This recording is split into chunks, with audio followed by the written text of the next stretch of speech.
Hi, it's Malcolm from Aquaspray. If you've got a generic foam bottle like this that's not working, they're pretty straightforward. I'm going to show you how to strip it down, clean everything, put it all back together, and then it should work for you.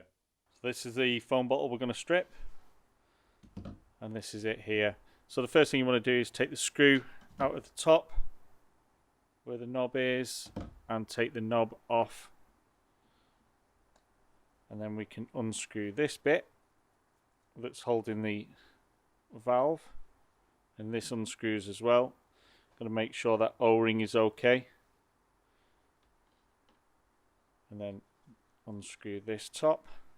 Got to make sure that all the holes are clear on that one. We take the coupling out. You might have a different coupling, whether it's quick release or not.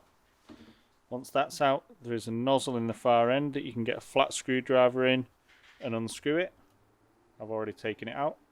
There is an O-ring on there that you need to make sure that it's right and make sure that the hole is completely clear.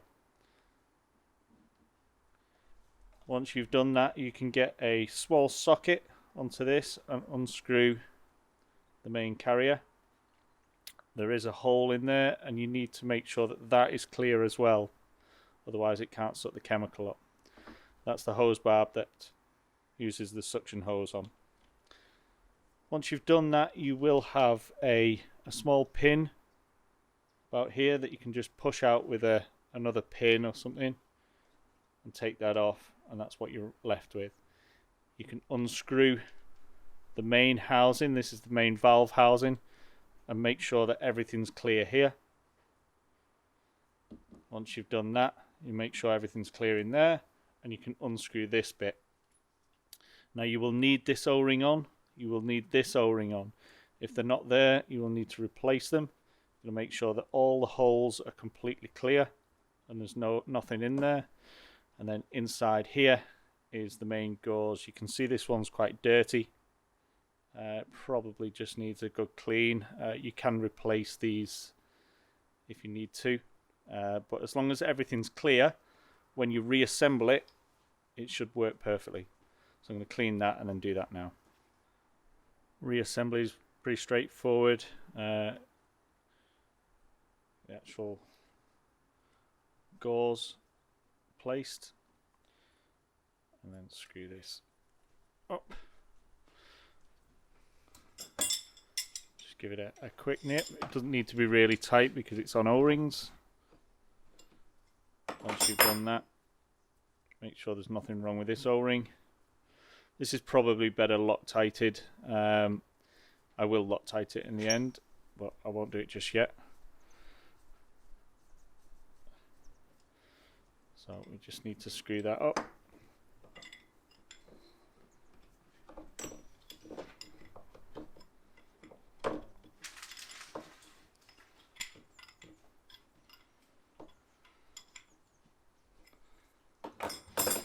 That's the main assembly, right? So just plop that in, making sure that the fins open and close, and then you should see a gap where that pin can go, and that's just push in.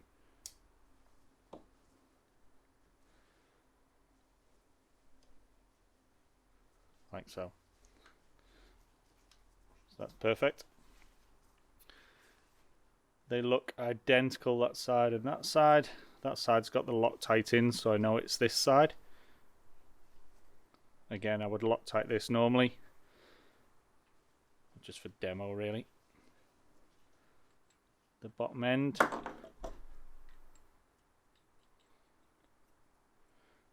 It's starting to look a little bit more like normal. Pop that in. Screw it down. It doesn't need to be really tight because it's on the O-ring. You've got your main coupling. The valve, I would screw that as far as you can get it for now.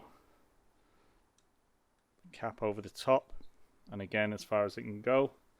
Again, that doesn't need to be really tight. And then your cap goes on top, making sure you can screw it and unscrew it. Put the locking screw in.